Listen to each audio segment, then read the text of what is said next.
this is your social guru Dalika Sarwar from Exemplar Point, and today we are going to start our brand new chapter of political science, that is the end of bipolarity. So this chapter is very important as per your 12th board and as per your CUET. So we'll cover from the both ends, and इस chapter में हम देखेंगे सबसे पहले कि इसका meaning क्या है, what is the meaning of the bipolarity and how it came to an end. So that is the very important thing that you have to understand. So just focus, let's see, let's proceed.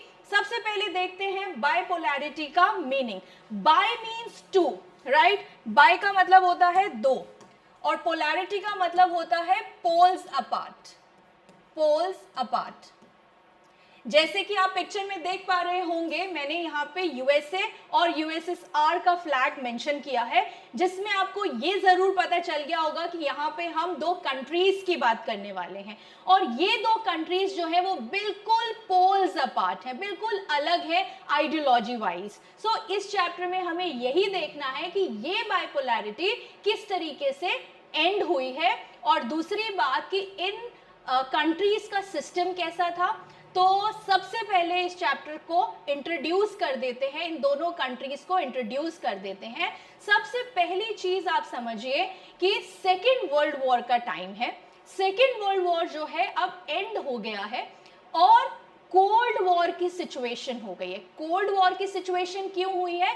क्योंकि ये दोनों countries पूरे world में as the most powerful countries emerge हो गई हैं. ठीक है, तो यहाँ पे जब ये दोनों कंट्रीज मोस्ट पावरफुल कंट्रीज बन गई हैं, तो दो सुपीरियर राजाओं में लड़ाई है कि मैं ज्यादा सुपीरियर हूँ या मैं ज्यादा सुपीरियर हूँ. तो इनके बीच में क्या चल रहा है? कोल्ड वॉर का टाइम चल रहा है. ठीक है, और ये कोल्ड वॉर किस तरीके से खत्म हुआ, यही इस चैप्टर में बेसिकली हमें पढ़ना है. आई होप इट्स क्लियर. तो यहाँ पे इनकी आइडियोलॉजी देख लेते हैं कि किस तरीके से इनकी बिल्कुल डिफरेंट आइडियोलॉजीज हैं. लेट्स सी, अगर मैं इकोनॉमिक सिस्टम की बात करूँ गाइस, तो इकोनॉमिक सिस्टम में यूएसएसआर जो है वो सोशलिज्म और कम्युनिज्म को फॉलो करता है. वहीं अगर पॉलिटिकल सिस्टम की बात करें तो वन पार्टी सिस्टम है, यानी कि अथॉरिटेरियन सिचुएशन है. और यहाँ पे आइडियोलॉजी क्या है? State ownership, central planning, no private property, classless society, that is more ideal. ठीक है, तो यहाँ पे इस तरीके की आइडियोलॉजी है. और दूसरी तरफ वहीं यूएसए में कैपिटलिज्म है, लिबरल डेमोक्रेसी है पॉलिटिकल सिस्टम में, और आइडियोलॉजी की बात करूँ तो private ownership, free market elections and individual rights हैं. तो आप लोगों ने अभी देखा कि इकोनॉमिक सिस्टम की बात करूँ या फिर पॉलिटिकल सिस्टम की बात करूँ, तो ये बिल्कुल डिफरेंट आइडियोलॉजीज को फॉलो करते हैं. तो यहाँ पे सबसे बड़ी चीज क्या जानने वाली है? दो राजा हैं जो बिल्कुल डिफरेंट आइडियोलॉजीज रखते हैं, जो बिल्कुल पोल्स अपार्ट हैं, और उन दोनों के बीच में कोल्ड वॉर चल रहा है. और ये कोल्ड वॉर किस तरीके से खत्म होगा, तो कोल्ड वॉर किस तरीके से खत्म होगा वो जानने से पहले हमें एक चीज जानना बहुत इंपॉर्टेंट है कि ये दोनों कंट्रीज जो हैं, इनका सिस्टम कैसा था, इनका पॉलिटिकल सिस्टम कैसा था. अभी तो मैंने बहुत छोटे में आपको बताया कि एक जगह सोशलिज्म और कम्युनिज्म फॉलो हो रहा है यूएसएसआर में, और वहीं यूएसए में क्या फॉलो हो रहा है? कैपिटलिज्म और लिबरल डेमोक्रेसी. लेकिन एक्चुअल में इनके पॉलिटिकल सिनेरियोज क्या थे, इकोनॉमिक सिनेरियो क्या था, मिलिट्री पावर कैसी थी, ये सारी चीजें जानना इस चैप्टर में बहुत इंपॉर्टेंट होगा. तो अब देखते हैं दो राजाओं में. सबसे पहले हम लोग चलते हैं यूएसएसआर में और समझते हैं कि यूएसएसआर की कहानी क्या थी, उसका सिस्टम कैसा था. तब आपको समझ में आएगा कि किस तरीके से ये एंड हुआ. तो ये बहुत ही इनिशियल चीज है. वैसे एनसीईआरटी में कुछ डिफरेंट तरीके से इसको समझाया गया है, लेकिन मैं यहाँ पे आपकी अंडरस्टैंडिंग बिल्ड हो पाए इसीलिए आपको डिफरेंट तरीके से समझा रही हूँ. तो सबसे पहले आपको क्या याद रखना है कि किस तरीके से हम ये चैप्टर क्यों पढ़ रहे हैं, क्योंकि हम बाइपोलैरिटी को समझने की कोशिश कर रहे हैं, और बाइपोलैरिटी में दो कंट्रीज आ रही हैं, यूएसएसआर और यूएसए. ये बहुत इंपॉर्टेंट है. ठीक है, सो let's proceed towards the USSR. अब यूएसएसआर का मतलब क्या है? जब भी यूएसएसआर का नाम आता है तो आपके दिमाग में एक कंट्री बहुत प्रोमिनेंटली आता है जिसका नाम है रशिया. लेकिन what is USSR, what is the Soviet system? अब ये समझते हैं सबसे पहले. तो सोवियत सिस्टम क्या है? देखिए, union of union of Soviet Socialist Republic, ये इसकी फुल फॉर्म है, union of Soviet Socialist Republic. ये कब फॉर्म हुआ रशिया के साथ? रशिया इसका पार्ट है, लेकिन बाकी के कौन से रिपब्लिक्स हैं जो इसके अंदर इंक्लूडेड हैं वो हम देखेंगे। सो ये स्टार्ट कब से हुआ? ये स्टार्ट हुआ गाइस सोशलिस्ट रेवोल्यूशन जब हुआ रशिया में 1917 में, because they were not happy with the capitalist thing, they were not happy with the private property holders, so that is why they were more into the socialist society. उनके लिए socialist society बनाना ज़्यादा ideal हो गया था, तो वहाँ पे socialism के सपोर्ट में socialist रेवोल्यूशन हुआ था 1917 में, और उसके खत्म होने के बाद यूएसएसआर इमर्ज हो गया। इसके बाद सेकेंड पॉइंट देखिए, the revolution was inspired by the ideals of socialism and need for an egalitarian society as oppose to capitalism. और सोशलिज्म की तरफ बढ़ते हुए वो कैसी कम्युनिटी, कैसी सोसाइटी बनाना चाहते थे जो कि सबके लिए इक्वालिटी को सपोर्ट करे, राइट, जिसको हम बोलते हैं एग्लिटेरियन सोसाइटी। और वो किसका अपोज कर रहे थे सबसे ज्यादा? वो सबसे ज्यादा अपोज कर रहे थे कैपिटलिज्म का, राइट। सो ये भी आपको क्लियर हो गया होगा। इसके बाद देखिए, और इसी सिस्टम को गाइस जब ये सारी चीजें हुई, सोशलिस्ट रेवोल्यूशन हुआ कंट्री में 1917 में, जब यूएसएसआर बन गया union of Soviet Socialist Republic, तो इसी को हम सोशलिस्ट सोवियत सिस्टम कहते हैं, राइट। अब इसके आगे देखिए, जो यूएसएसआर का फॉर्मेशन था गाइस वो 1922 में फॉर्म हुआ, और उसके बाद 1991 में इसको डिसॉल्व किया गया। अब यहाँ पे कहानी चली थी बाइपोलैरिटी की, कि किस तरीके से यूएसए और यूएसएसआर में जो था वो कोल्ड वॉर खत्म हुआ, कैसे बाइपोलैरिटीज खत्म हुई। तो सबसे पहले हम चले थे बाइपोलैरिटी समझने को, मीनिंग तो हमने समझ लिया। उसके बाद मैंने आपको कहा चलो मैं आपको यूएसएसआर लेके चलती हूँ और उसकी पहले सिचुएशन समझा देती हूँ। तो यहाँ पे जब हम उसकी सिचुएशन समझने लगे तो एक चीज और हमारे सामने जो है वो इंट्रोड्यूस हो गई है, और वो क्या हुई है? यूएसएसआर का फॉर्मेशन। और ये फॉर्मेशन कब स्टार्ट हुआ? 1922 में, और कब डिसॉल्व हुआ? 1991 में। तो अब सबसे पहले ये जान लेते हैं कि ये जो सोवियत सिस्टम था इसके अंदर कौन कौन से रिपब्लिक्स थे, ये किस तरीके से फॉर्म हुआ और ये किस तरीके से डिसॉल्व हुआ। तो चलिए फटाफट से इसको देख लेते हैं।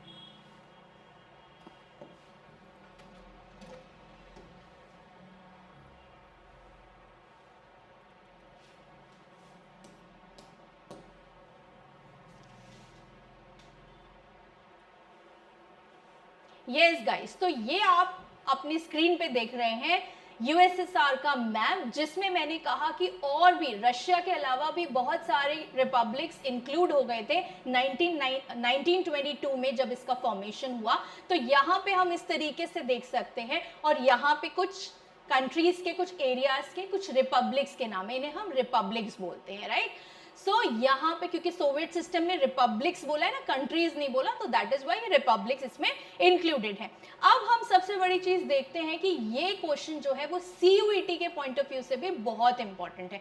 हो सकता है आपका क्वेश्चन ऐसा आ जाए जिसमें ये आपको बताना हो कि ये 15 रिपब्लिक्स कौन से थे, और ये 15 रिपब्लिक्स में से कोई एक नाम आ जाए जो उसमें इंक्लूडेड ना हो। तो ये नाम याद करना बहुत इंपॉर्टेंट है, इसको आपको अच्छे से देखना है, ठीक है। तो यहाँ पे बहुत सारे एरियाज हैं, लेकिन हो सकता है इसको याद करना आपके लिए थोड़ा सा मुश्किल हो जाए, तो हमने इसके लिए एक चीज फॉर्म करी है, ठीक है, जो कि एक लाइन है जिसको आपको याद करना है। तो आपको सारी कंट्रीज इसमें मिल जाएंगी। तो देखते हैं, सबसे पहले आप यहाँ पे जो है सिर्फ इधर की साइड देखिए, दूसरी साइड आप मत देखिए अभी।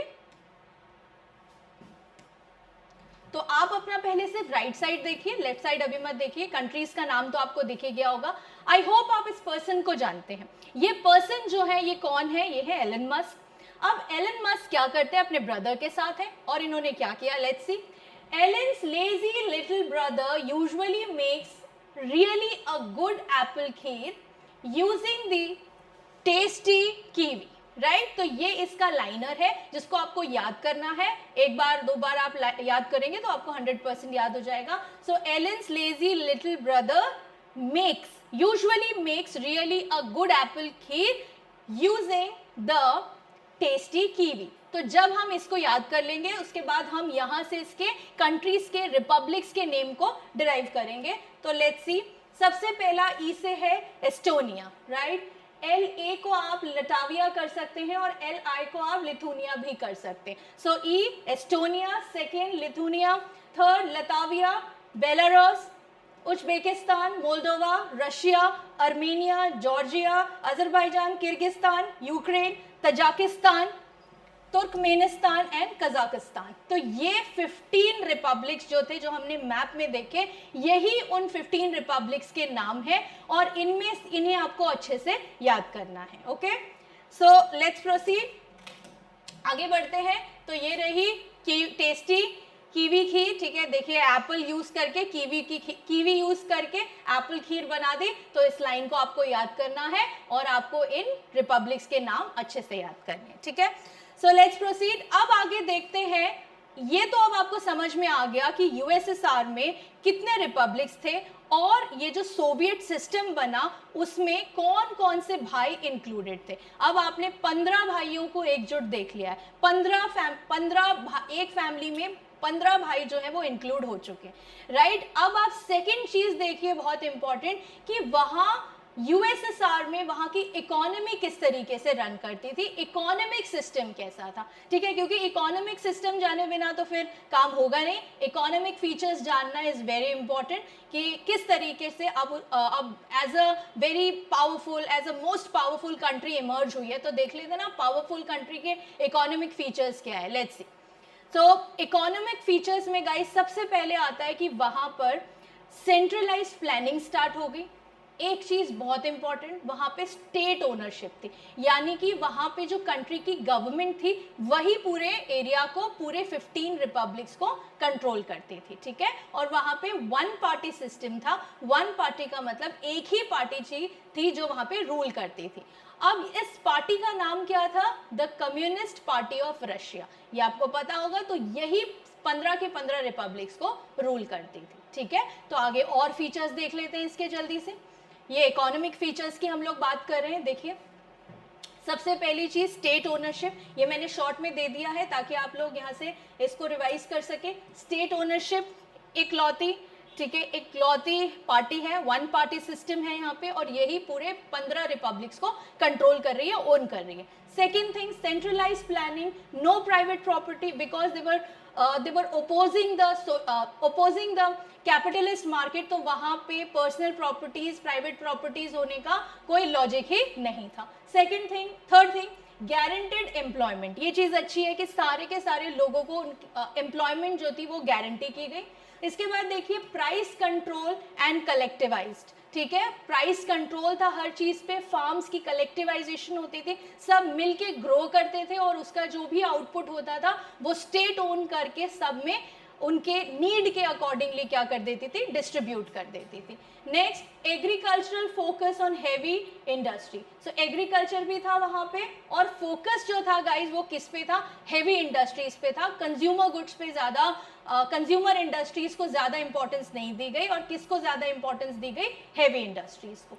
Next lack of consumer goods, right. तो जब कंज्यूमर गुड्स को, कंज्यूमर इंडस्ट्रीज को ज़्यादा इंपॉर्टेंस नहीं दी जा रही तो लैक है वहाँ पे किस चीज़ का, कंज्यूमर गुड्स का. तो ये आपको शॉर्ट में मैंने बता दिया कि ये सारे पॉइंट्स जो थे ये यूएसएसआर की इकोनॉमी में थे, ठीक है. इसके बाद अगर आपको वेलफेयर पॉलिसीज भी थी और इसके बाद देखिए अगर आपको इसकी एक्सप्लेनेशन चाहिए तो यहाँ पे आपको इसकी सारी एक्सप्लेनेशन भी मिल जाएगी बहुत आराम से. तो एक्सप्लेनेशन को आप आराम से रिवाइज कर सकते हैं. जब आप यहाँ से आराम से एक अच्छा सा क्वेश्चन बन सकता है, इकोनॉमिक फीचर्स क्या थे, पॉलिटिकल फीचर्स क्या थे, तो वहाँ पे सिर्फ बुलेट पॉइंट्स को लिखने से काम नहीं चलेगा, आपको सारा इसको एक्सप्लेन करना पड़ेगा और एक्सप्लेन करने के लिए यू नीड कंटेंट. सो यहाँ पे ये सारा कंटेंट आपको प्रोवाइड कर रखा है. ये कंटेंट जो है वो आप हमसे आराम से ले सकते हैं, ठीक है. हमारे ग्रुप्स पे, हमारे चैनल्स पे सब अवेलेबल होगा तो वहाँ से आप इसको ले सकते हैं. लेट्स सी, देख लेते हैं एक बार फटाफट से इसको करके.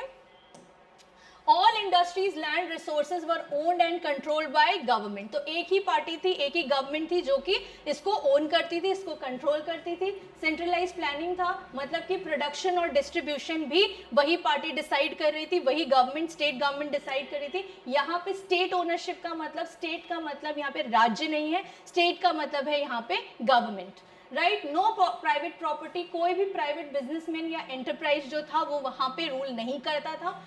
Next price control, price control था, गवर्नमेंट ने सारी चीजों के प्राइसेस को फिक्स करके रखा था गाइस। कलेक्टिवाइजेशन था एग्रीकल्चर का, जिसको हम कोलकोज और सोपकोज कहते हैं, जो मैंने भी बताया एक साथ सब ग्रो करते थे और उसका जो आउटपुट होता था, जो उसका प्रोडक्शन था, उसको स्टेट कंट्रोल करती थी और स्टेट अपने हिसाब से डिस्ट्रीब्यूट करती थी as per the needs of the people. इसके बाद देखिए focus on heavy industries, more emphasis on industries like steel, coal and machinery. तो इन पे ज्यादा ध्यान दिया जाता था, कंज्यूमर गुड्स पे ज्यादा ध्यान नहीं दिया जाता था, क्योंकि हेवी इंडस्ट्रीज ही ज्यादा इंपॉर्टेंट थी और इस वजह से शॉर्टेज होने लगा किस चीज का, कंज्यूमर गुड्स का। और वेलफेयर पॉलिसीज वहां पे बहुत अच्छी थी, free health care, education, housing were provided by the state. तो क्या क्या स्टेट प्रोवाइड कर रहा था? स्टेट प्रोवाइड कर रहा था free education, free health care और फ्री हाउसिंग भी, ठीक है। तो ये सारे पॉइंट्स जो थे वो आपके कंटेंट वाइज कंप्लीट हो गए। नेक्स्ट चलते हैं, नेक्स्ट देखते हैं। तो आई होप आपको समझ में आ गया होगा कि इकोनॉमिक सिस्टम कैसा था यूएसएसआर का। अब हम जल्दी से चलते हैं इसके नेक्स्ट पॉइंट पे और अब हम देखते हैं कि इसका पॉलिटिकल फीचर क्या था, यूएसएसआर में पॉलिटिकल सिनेरियो किस तरीके से। सो लेट्स प्रोसीड। अब हम पॉलिटिक्स की बात कर रहे हैं जो मेन हमारा टॉपिक है। लेट्स सी। देखिए सबसे पहले यहाँ पे भी मैंने आपको शॉर्टकट में दे रखा है, बहुत ध्यान से इसको देखिए, इसको पढ़िए, इसको समझिए। सबसे पहली चीज यहाँ पर क्या है? सबसे पहली चीज है वन पार्टी सिस्टम। अब मैं इतनी बार बोल चुकी हूँ, सो आई होप आपको क्लियर हो गया होगा और मैंने उस पार्टी का नाम भी आपको बता दिया, तो फटाफट से उसको रिकॉल कर लो। अब देखो नेक्स्ट है सेंट्रलाइज्ड इकोनॉमी। सेंट्रलाइज्ड इकोनॉमी का मतलब सेंटर के पास पावर है, गवर्नमेंट के पास पावर है और पावर्स को शेयर नहीं किया गया है। नेक्स्ट है प्लान्ड इकोनॉमी। बहुत प्लान्ड इकोनॉमी है क्योंकि आप देख पा रहे हैं गारंटेड एम्प्लॉयमेंट है। इकोनॉमिक फीचर में आपने देखा गारंटेड एम्प्लॉयमेंट है, free housing, free education, free health care दिया जा रहा है, तो यानी कि बहुत प्लान्ड इकोनॉमी। इसके बाद देखिए अथॉरिटेरियन रूल, लेकिन एक ही पार्टी है, एक ही गवर्नमेंट है, पूरा गवर्नमेंट ही सेंट्रलाइज्ड है, तो कैसी है? अथॉरिटेरियन है, मतलब एक ही की अथॉरिटी जो है वो वर्क कर रही है। नेक्स्ट देखिए ब्यूरोक्रेटिक कंट्रोल। ब्यूरोक्रेटिक कंट्रोल है, ब्यूरोक्रेसी है। इसके बाद नेक्स्ट देखिए लैक ऑफ पॉलिटिकल फ्रीडम। अब जब एक ही चीज है, एक ही पर्सन जो है रूल कर रहा है, एक ही पार्टी रूल कर रही है, एक ही गवर्नमेंट रूल कर रही है, तो ऑब्वियस सी बात है कि पॉलिटिकल फ्रीडम जो है वो लैक करेगा। वन पार्टी सिस्टम है। और दूसरी चीज मैंने क्या बताई थी कि यहाँ पे सोशलिज्म के आइडिया को फॉलो कर रहे हैं, डेमोक्रेसी को तो फॉलो नहीं कर रहे हैं, ठीक है। तो अब ये भी जानना इंपॉर्टेंट होगा, नेक्स्ट अभी करेंगे कि सोशलिज्म, कम्युनिज्म, लिबरल डेमोक्रेसी और कैपिटलिज्म में डिफरेंस क्या है, क्योंकि मैंने बहुत सारे स्टूडेंट्स को देखा है, हम बहुत सारी बात बता देते हैं लेकिन दे डोंट नो कि इनके डिफरेंसेस क्या है। तो यू शुड नो, वो अभी मैं आगे आपको एक चार्ट में बहुत ही शॉर्ट में दिखा दूंगी, ठीक है। सो यहाँ पे देखिए lack of political freedom, lack है पॉलिटिकल फ्रीडम का, किसी भी तरीके से लोगों को जो है वो फ्रीडम नहीं दी जा रही। लोगों की फ्रीडम तो छोड़ो, जो 15 एरियाज आपने देखे, जो 15 भाई मिलके एक साथ रह रहे हैं, उनके ऊपर कौन रूल कर रहा है, किसका कंट्रोल है, कौन ओन कर रहा है? That is a state government, यानी कि the communist party of Russia. Okay, तो ये थोड़ी सी गड़बड़ है और बाकी सब ठीक है। उसके बाद देखो वेलफेयर पॉलिसीज है, जो आपको मैंने बता दिया। सुपर पावर स्टेटस है, ऑब्वियसली सेकेंड वर्ल्ड वॉर के बाद सुपर पावर स्टेटस जो है वो यूएसएसआर के पास डेफिनेटली है, ठीक है। तो ये हो गया यहाँ पे इसका पॉलिटिकल सिस्टम। और अगर आपको इसके अंदर का कंटेंट लिखना है, क्योंकि ये क्वेश्चन जो है वो 6 नंबर का, 8 नंबर का बहुत अच्छी वेटेज रखता है, तो इसमें आपको कंटेंट की ज़रूरत होगी। तो कंटेंट के लिए आप ये अच्छे से पढ़ लीजिएगा एक बार और देख लीजिए, फिर भी मैं एक बार आपको बता देती हूँ शॉर्ट में। वन पार्टी सिस्टम तो आपको समझ में आ ही गया है, कम्युनिस्ट पार्टी ऑफ सोवियत, ठीक है, कम्युनिस्ट पार्टी ऑफ सोवियत बोलेंगे CPSU। CPSU means communist party of union, Soviet union, ठीक है, क्योंकि अभी हम रशिया की बात नहीं कर रहे। वैसे अगर मैं आपको बताऊं कि सबसे बड़ा पार्ट जो था वो रशिया का ही था। और अभी आपको आगे और अच्छे से पता लगेगा कि वैसे देखने में तो ऐसा लग रहा था कि 15 भाई साथ हैं, बट एक्चुअल में उनको ओन और उनको कंट्रोल कौन कर रहा था, रशिया कर रहा था। लेकिन अभी वो सोवियत यूनियन है, वो यूनियन सिस्टम है, तो इसीलिए हम अभी उसको क्या बोलेंगे, communist party of Soviet union, CPSU। अब देखिए वो सारी चीज़ों को कंट्रोल कर रहा था, सारे एस्पेक्ट्स को कंट्रोल कर रहा था। सेंट्रलाइज्ड इकोनॉमी थी, इंडस्ट्रीज, एग्रीकल्चर, ट्रेड जो था विद नो प्राइवेट ओनरशिप, यानी कि सारे का सारा कौन कंट्रोल कर रहा था, कौन कंट्रोल कर रहा था, स्टेट गवर्नमेंट। ठीक है, इसके बाद देखिए प्लान्ड इकोनॉमी प्लान थी, 5 इयर्स के प्लान्स हैं, focusing on heavy industries and collective farming. Authoritarian rule का मतलब क्या है, पावर जो है वो कॉन्सेंट्रेटेड है in the hands of the small elite, okay, with no democratic rights. Democracy का तो कोई रूल नहीं है, ठीक है, कोई क्वेश्चन ही नहीं है। इसके बाद देखिए bureaucratic control, a rigid bureaucracy manage the state leading to inefficiency and corruption. जब एक ही पर्सन प्रोमिनेंट है और उसी के पास आप पावर्स दे देंगे सारी, कोई पावर शेयरिंग का कॉन्सेप्ट नहीं है, कोई डेमोक्रेटिक इलेक्शंस का कॉन्सेप्ट नहीं है, तो फिर करप्शन तो बढ़ना ही था। तो उस ऑब्वियसली यहाँ पर बहुत ज़्यादा यूएसएसआर की जो पॉलिटिकल सिस्टम था, जो पॉलिटिकल सिनेरियो था, just because of no power sharing, ठीक है, ब्यूरोक्रेटिक रूल होने की वजह से, अथॉरिटेरियन रूल होने की वजह से करप्शन जो था और रिजिडिटी जो थी वो इंक्रीज होती जा रही थी। ओके, अब इसके बाद देखिए lack of political freedom, censorship was strict, बहुत सेंसरशिप लगाई जाती थी। मतलब मीडिया जो बहुत इंपॉर्टेंट एस्पेक्ट है डेमोक्रेसी का या पीपल वेलफेयर का, उसको बहुत ज़्यादा कंट्रोल में रखा जाता था, सेंसरशिप लगा दी जाती थी। जितना गवर्नमेंट चाहती है सिर्फ उतना ही लोग समझे, उतना ही लोग देखे, कुछ इस तरीके का सिस्टम था।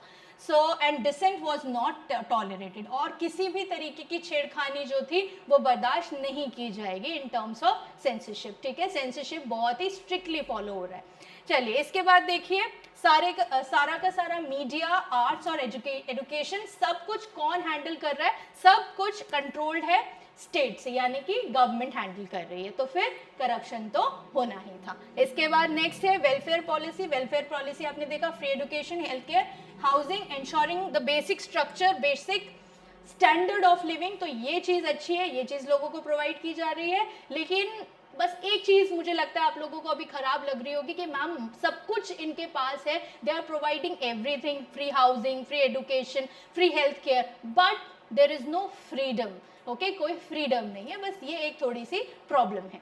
इसके बाद देखिए next, super power status. USSR was a nuclear arm super power, nuclear power में सबसे बड़ा नाम है यूएसएसआर का। उसके बाद leading the Eastern bloc and competing with the USA in the cold war, USA के साथ कोल्ड वॉर में है, और जब यूएसएसआर का नाम आएगा तो ईस्टर्न ब्लॉक याद रखना है। ईस्टर्न ब्लॉक, वैसे मैं अभी आगे सारा बताऊंगी कि ईस्टर्न ब्लॉक क्या है, लेकिन जब यूएसएसआर की बात आए गाइस तो अपने दिमाग में अच्छे से इस बात को फिट कर लीजिए दैट ईस्टर्न ब्लॉक, ये ईस्टर्न ब्लॉक में काम कर रहा है।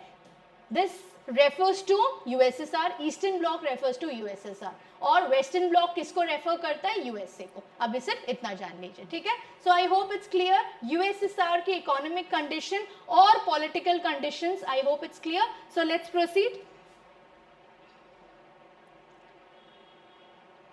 अब जो यहाँ पे इसकी प्रॉब्लम्स है वो फटाफट से देख लीजिए, क्या क्या प्रॉब्लम्स है। Let's see the problem. अभी वैसे आपको समझा मैंने दिया है, आई होप आपको फिर भी एक बार देख लेते हैं। Freedom of speech, lack of democracy, अगर किसी को कुछ भी नाराजगी है, कोई भी डिसेंट एक्सप्रेस करना है तो वो in the forms of cartoon और जोक्स ही कर पा रहे हैं, उससे ज़्यादा वो कोई रिवोल्ट करने के पोजीशन में या कोई एक्शन लेने के पोजीशन में नहीं है, because of the very very strict and rigid bureaucratic rule. Okay, इसके बाद देखिए कम्युनिस्ट पार्टी जो है वो बहुत ही अनअकाउंटेबल हो गई है, वो बिल्कुल भी आंसरेबल नहीं है पीपल को, वहाँ के लोगों को, और बिल्कुल भी ट्रांसपेरेंट फॉर्म ऑफ गवर्नमेंट नहीं है, क्योंकि अथॉरिटेरियन रूल है, उन्हीं की अथॉरिटी है, that is Y.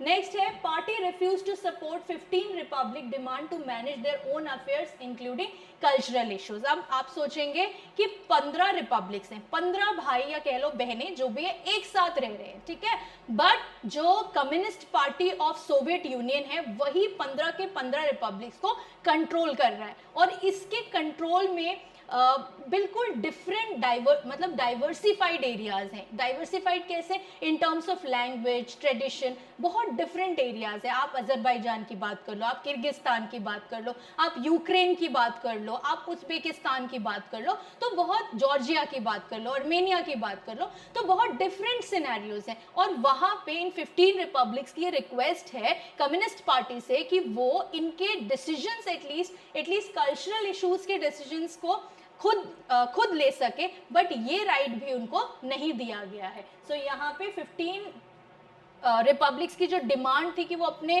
Cultural issues को खुद मैनेज कर सके, उसको भी कंप्लीटली क्या कर दिया गया है? रिफ्यूज कर दिया गया है। नेक्स्ट देखो, on paper Russia was one of the 15 Republic, in reality Russia dominated everything. तो मैंने आपको कहा था ना, वैसे देखने में तो ऐसा लग रहा है कि रशिया जो है एक पार्ट है, बट एक्चुअली में रशिया ही क्या कर रही है? डोमिनेट कर रही है इन सारे, यानी कि इन 15 रिपब्लिक्स को। तो ये कुछ इस तरीके का यहाँ पे यूएसएसआर में सिनेरियो था गाइस, इकोनॉमिक और पॉलिटिकल। अब आगे बढ़ते हैं इसके साथ।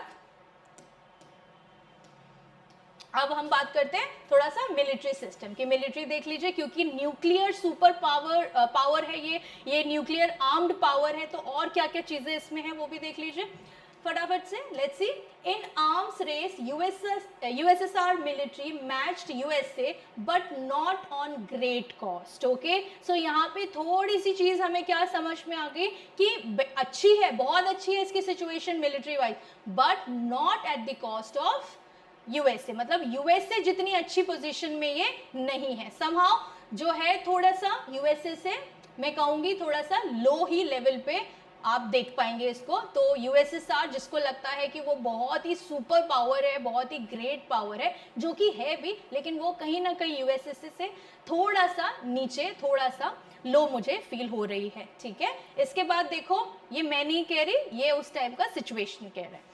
सो यहाँ पे देखिए, इसके बाद शॉर्टफॉल ऑफ सोवियत सिस्टम। तो यहाँ पे आपने क्या क्या चीजें समझी, आपको क्या क्या चीजें खराब लगी, आप खुद सोचिए। आपको ये समझ में आया कि गवर्नमेंट जो है वो सारी चीजें लोगों को प्रोवाइड करवा रही है, बट लैक ऑफ डेमोक्रेसी है, लैक ऑफ फ्रीडम है, राइट। और सेकंड चीज क्या लगी कि इकोनॉमिक सिस्टम जो है वो भी अच्छा है, लेकिन वहां पे भी अथॉरिटेरियन रूल है और ब्यूरोक्रेटिक रूल है, तो ये भी थोड़ी प्रॉब्लम है। सारी चीजें गवर्नमेंट फिक्स कर देती है, कोई प्राइवेट प्रॉपर्टी का जो राइट है वो किसी को भी नहीं है, तो ये भी प्रॉब्लमैटिक हो गया। इसके बाद मिलिट्री आर्म्स क्या है, मिलिट्री सिस्टम जो है वो बहुत अच्छा है, बट वो मैच नहीं कर पा रहा है यूएसए को, ठीक है, तो ये भी प्रॉब्लम है। तो यानी कि ऐसा नहीं मैं कहूंगी कि बिल्कुल टॉप नॉच है सारी चीजें, कहीं ना कहीं यूएसएसआर की चीजों में प्रॉब्लम है। और इन्हीं प्रॉब्लम्स की वजह से अब आप एक प्रॉब्लम और देख लीजिए, 15 भाई एक साथ रह रहे हैं, 15 बहनें एक साथ रह रही हैं, लेकिन वो क्या नहीं करने दे रहे हैं, वो आपस में रशिया ही डोमिनेट कर रहा है, और कल्चरल इश्यूज को भी वो जो बाकी के एरियाज है उनको सॉल्व करने नहीं दिया जा रहा है, उनकी डिमांड को रिफ्यूज कर दिया जा रहा है। तो ऑब्वियस सी बात है कि यहाँ पे अब धीरे धीरे ये चीज ब्रेक होने लगेगी, ठीक है, क्योंकि अगर आपको किसी भी तरीके की फ्रीडम ना दी जाए, सपोज करो मैं आपको सारी चीजें दे दूं, सारी चीजें प्रोवाइड करा दूं, लेकिन मैं कहूँ कि आप अपने घर से नहीं निकल सकते या आपको उसी शेल के अंदर रहना है, तो that would be really difficult for you कि आप सारी चीजें मिलने के बाद भी आप कहो कि नहीं मैम हमें फ्रीडम चाहिए, हमें बाहर भी तो निकलना है। तो ऑब्वियस सी बात है कि आप बाहर निकलना चाहोगे, बाहर जाना चाहोगे, तो आप उसी एक शेल में नहीं रहना चाहोगे, दैट इज फॉर ऑब्वियस, ठीक है। तो यहाँ पे यही हाल हो रखा है यूएसएसआर का, that they are providing everything to the people but lack of democracy, lack of freedom. 15 जो रिपब्लिक्स हैं जो आपस में एक साथ मिलके रहना चाहिए, उनको उनके ही कल्चरल इश्यूज को सॉर्ट करने की भी डिमांड पूरी नहीं की जा रही। So that was the problems, right. तो अब देखते हैं किस तरीके से धीरे धीरे शॉर्टफॉल होने लगा सोवियत सिस्टम का, कैसे सोवियत सिस्टम जो है वो धीरे धीरे ब्रेक होने लगा, राइट। चलो तो सबसे पहले देख लेते हैं technology infrastructure was backward compare to west. तो वेस्ट के कंपैरिजन में टेक्नोलॉजी और इंफ्रास्ट्रक्चर वो भी कैसा है, खराब है। वेस्ट का मतलब यूएसए के कंपैरिजन में, और यूएसए के जो भी फॉलोअर हैं, जो भी फॉलोइंग कंट्रीज हैं, रिपब्लिक्स हैं, एरियाज हैं, उनके कंपैरेटिवली ईस्टर्न ब्लॉक जो है, यूएसएसआर जो है, वो थोड़ा सा मुझे लो लग रहा है। ठीक है, तो यहाँ पे टेक्नोलॉजी में भी कमी है, इंफ्रास्ट्रक्चर में भी यहाँ पे शॉर्टफॉल है, मिलिट्री में भी यहाँ पे शॉर्टफॉल है। यूएसए जितना, अमेरिका जितना जो है वो काम नहीं कर पा रहा है, राइट। तो यहाँ पे शॉर्टफॉल के रीजन कुछ हमको समझ में आ गए हैं। चलो मैं एक और मेजर रीजन बता देती हूँ कि क्यों इनका शॉर्टफॉल हुआ।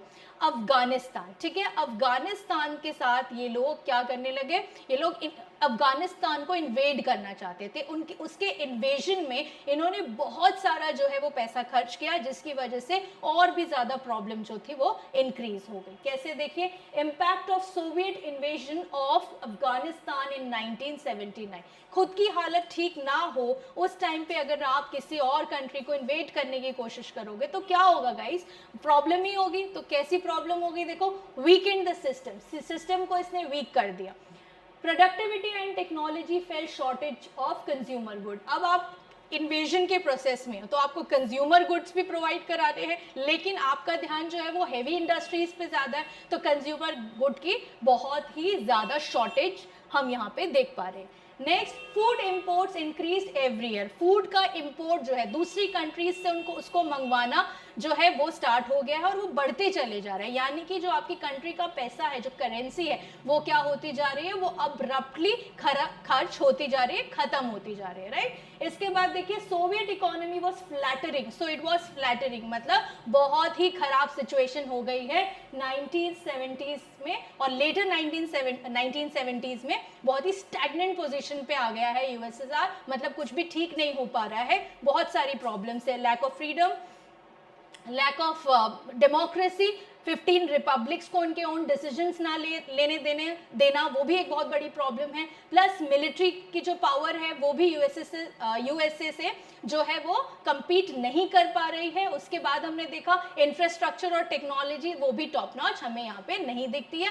प्लस फिर और एक और सबसे बड़ी प्रॉब्लम, अफगानिस्तान के ऊपर इन्वेजन। जब इन्वेजन स्टार्ट हुआ तो कंज्यूमर गुड्स की जो डिमांड थी वो बढ़ने लगी, और उतना वहाँ पे सप्लाई नहीं हो पाई, और बहुत एक्सट्रीम शॉर्टेज फील करने लगे लोग। इसके बाद क्या हुआ, हर टाइम एवरी ईयर जो थे वो फूड इंपोर्ट्स जो थे वो बढ़ते चले जा रहे थे। वो भी एक बहुत बड़ी समस्या है, क्योंकि कंट्री की जो करेंसी है वो क्या होती जा रही है, वो डिक्रीज होती जा रही है, खत्म होती जा रही है। इसकी वजह से कंट्री की जो हालत है वो बहुत ही फ्लैटरिंग है और बहुत ही स्टैग्नेंट होती चली जा रही है। तो this was all about the USSR. हमने देखा कि यूएसएसआर की जो इकोनॉमिक कंडीशन थी वो कैसी थी, हमने देखा पॉलिटिकल सिस्टम कैसा था, और हमने देखा मिलिट्री कंडीशन कैसी थी, फूड कैसा था, इंफ्रास्ट्रक्चर कैसा था, फूड को उन्होंने इंपोर्ट किया या नहीं किया, ये बात आप मुझे बताएंगे। एवरी ईयर किया या एवरी मंथ किया, ये भी आपको ध्यान रखना है, ठीक है। तो ये पूरी कंडीशन जो थी, ये पूरा सिनेरियो जो था गाइस,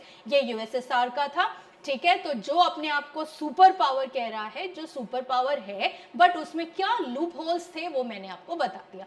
अब हम यहाँ पे छोटा सा देख लेते हैं कि अपना चार्ट, जिसमें मैंने आपको बहुत क्लियरली, बहुत शॉर्ट में, वन वर्ड में बता रखा है। एटलीस्ट अब इसको रिवाइज कर लेना, दैट एस्पेक्ट क्या है, what is the aspect, socialism क्या है, कैपिटलिज्म क्या है, कम्युनिज्म क्या है, और लिबरल डेमोक्रेसी क्या है। ओनरशिप के बेसिस पे देखते हैं। सबसे पहले ओनरशिप के बेस पे कौन ओन कर रहा है, स्टेट, ठीक है। और कैपिटलिज्म में कौन ओन कर रहा है, प्राइवेट इंडस्ट्रीज, यानी कि प्राइवेट प्रॉपर्टी होल्डर्स। यहाँ पे यूएसए में कोई प्रॉब्लम नहीं, वो कहते हैं ठीक है, जिसके पास प्रॉपर्टीज है, प्राइवेट प्रॉपर्टी आप होल्ड कर सकते हैं, आपके पास पैसा है, you have money, so you can buy things, you can open your factories, your industries, and then आप वहाँ से जो इनकम है, जो प्रॉफिट है, वो अर्न कर सकते हैं। सो वहाँ पे एक ओपन मार्केट है, वहाँ पे कोई ऐसी बहुत बड़ी रिस्ट्रिक्शन नहीं है। लेकिन यूएसएसआर में, if I am comparing USSR, तो वहां पे कोई ऐसा कॉन्सेप्ट नहीं है प्राइवेट प्रॉपर्टी होल्डर्स का, क्योंकि वो अपोज करते हैं किसको, कैपिटलिज्म को, यानी कि प्राइवेट प्रॉपर्टी होल्डर्स को। ओके, अब यहाँ पे देखिए नेक्स्ट, कम्युनिज्म में हम देखते हैं कलेक्टिव और नो प्राइवेट प्रॉपर्टी होल्डर्स। और लिबरल डेमोक्रेसी तो आपको पता ही है कि यहाँ पे लॉज हैं। लिबरल डेमोक्रेसी का मतलब क्या आ गया, लिबर्टी भी आ गई, और डेमोक्रेसी का मतलब क्या आ गया, लॉज भी आ गया, डेमोक्रेसी भी आ गया और फ्रीडम भी आ गया, राइट। अब इसके बाद देखिए इकोनॉमी के बेसिस पे सोशलिज्म कहता है कि प्लान्ड इकोनॉमी होगी।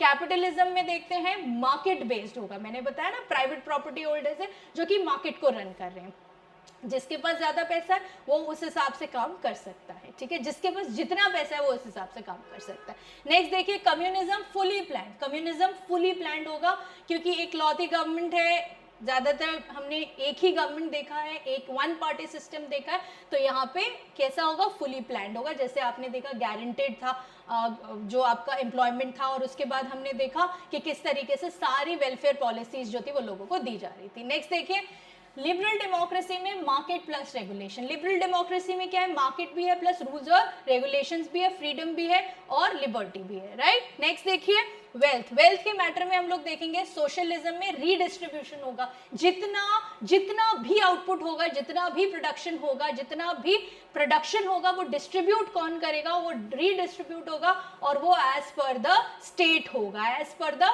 गवर्नमेंट होगा, ठीक है। कैपिटलिज्म में अनइक्वल है, बिल्कुल अनइक्वल है, क्योंकि मैंने बोला जिसके पास जितना मनी है, जिसके पास जितना पैसा है वो उस हिसाब से अर्न करेगा और उसी हिसाब से जो है वो इकोनॉमी रन होगी। नेक्स्ट देखिए कम्युनिज्म इक्वल, ठीक है, बोला जा रहा है इक्वल है थियोरेटिकली, ठीक है, थ्योरी में हम देख रहे हैं कि इक्वल है, बट एक्चुअली में क्या आपको लगता है वहाँ इक्वल था? आप खुद सोचिए एक बार, क्यों? क्योंकि मैंने बताया बहुत करप्शन होने लगा, बहुत सारी रिजिडिटी आ गई, करप्शन होने लगा, तो जो लोग करप्शन कर रहे थे उनके पास क्या बहुत ज़्यादा आ गया था, इक्वालिटी थी। तो आप खुद समझदार हैं, ये बात आप खुद जान सकते हैं कि नहीं मैम ऐसा नहीं था, ये सिर्फ थियोरेटिकली ही है, बट एक्चुअल में इक्वालिटी नहीं थी, एटलीस्ट यूएसएसआर की अगर मैं बात करूँ तो। ओके, नेक्स्ट देखिए liberal democracy balanced by a policy. So there are many policies, so we can say that yes it's a balanced thing, ठीक है, जहाँ पे डेमोक्रेसी है, फ्रीडम है, लॉज हैं, इलेक्शंस है, एक्सेट्रा, प्लस मार्केट भी है। इसके बाद देखिए फ्रीडम के पॉइंट ऑफ व्यू पे सोशलिज्म इज रेगुलेटेड है, ठीक है, फ्रीडम के बेस पे रेगुलेटेड है। कैपिटलिज्म में हाई फ्रीडम है, कम्युनिज्म में बहुत लिमिटेड फ्रीडम है, और यहाँ पे लिबरल डेमोक्रेसी में बहुत हाई और सिविल फ्रीडम है। तो फ्रीडम की बात में रेगुलेटेड है, सोशलिज्म का पॉइंट क्या है, रेगुलेटेड है। अगर एक पार्टी है, ठीक है, और जैसे यूएसएसआर जो है वो जो सोशलिज्म को फॉलो कर रही है, लेकिन वहाँ पे सिनेरियो क्या है, पॉलिटिकली कौन रन कर रहा है, पॉलिटिकली तो एक ही पार्टी रन कर रही है, the communist party of Soviet union. तो वो अब रेगुलेट करेगी कि ठीक है इतना फ्रीडम देना है, ओके, और इतना फ्रीडम नहीं देना। जैसे सेंसरशिप लगा दी गई, ठीक है, मीडिया को फ्रीडम नहीं है, आर्ट्स को फ्रीडम नहीं है, एजुकेशन में फ्रीडम नहीं है, लेकिन हाँ फ्री हेल्थ केयर पॉलिसीज है, हाउसिंग है, तो वहां पे वो आप राइट ले सकते हो। तो यहाँ पे क्या है, बैलेंस्ड नहीं है, यहाँ पे रेगुलेटेड है, यहाँ पे एज पर द कंट्री का structure, as per the political scenario that will be regulated. Okay, next देखिए गवर्नमेंट रूल। अब गवर्नमेंट रूल का एस्पेक्ट देख लो फटाफट। स्ट्रॉन्ग इन इकोनॉमी, स्ट्रॉन्ग है इकोनॉमी में, मिनिमल है यहाँ पे, ठीक है, गवर्नमेंट का रोल जो कैपिटलिज्म में है वो मिनिमम है, और यहाँ पे कम्युनिज्म में टोटल कंट्रोल है, इनिशियली तो टोटल कंट्रोल होगा। इसके बाद liberal democracy limited but ineffective, ठीक है, लिमिटेड है गवर्नमेंट का रोल बट इफेक्टिव है, ठीक है, मतलब लोगों को भी राइट है, ऐसा नहीं कि लोगों को राइट नहीं है, गवर्नमेंट को भी राइट है, गवर्नमेंट भी इफेक्टिवली वर्क करती है, ना ही पीपल इनइफेक्टिव है और ना ही गवर्नमेंट इनइफेक्टिव है, ठीक है। तो ये हो गया हमारा पूरा डिफरेंस, एक बहुत ही क्विक कंपैरिजन मैंने दे दिया आप लोगों को, ताकि एटलीस्ट आपको ये पता हो कि इन सब में क्या डिफरेंसेस है। So I hope it's clear, let's proceed. अब हम आगे चलते हैं और आगे एक छोटा सा डिफरेंस देख लीजिए, अगर एक लाइन में आपको चाहिए। सोशलिज्म क्या है, equality through shared ownership. Equality क्या है, शेयर्ड है, कैसे शेयर्ड है, shared in terms of ownership, ownership के टर्म में शेयर्ड है। कैपिटलिज्म क्या है, freedom through private enterprise, freedom है प्राइवेट एंटरप्राइजेस को, यानी कि प्राइवेट प्रॉपर्टी होल्डर्स को, जिसके एकदम यूएसएसआर की जो पीपल हैं वो उसके बिल्कुल खिलाफ थे, किसके, कैपिटलिज्म के। तो बिल्कुल दो डिफरेंट आइडियोलॉजीज चल रही थी, एक में यूएसए है, यूनाइटेड स्टेट्स ऑफ अमेरिका, और एक में क्या है, USSR, Union of Soviet Socialist Republic. So उनकी पॉलिसी क्या है, सोशलिज्म और कम्युनिज्म, यूएसएसआर, और अमेरिका की कैपिटलिज्म एंड लिबरल डेमोक्रेसी। उसके बाद कम्युनिज्म देखो, total equality by state control. ये हमें अच्छे से समझ में आ गया कि कम्युनिज्म मतलब पूरी तरीके से क्या है, स्टेट का कंट्रोल है, ठीक है, पार्टी का कंट्रोल है। Liberal democracy, balance of freedom and rule of law. तो यहाँ पे क्या है, लिबरल डेमोक्रेसी में बैलेंस्ड है, इनफेक्टिव कोई भी नहीं है, गवर्नमेंट भी इफेक्टिव है और पीपल भी इफेक्टिव है। कैसे, रूल ऑफ लॉ भी है, ठीक है, इलेक्शंस भी है और फ्रीडम भी है और इक्वालिटी भी है।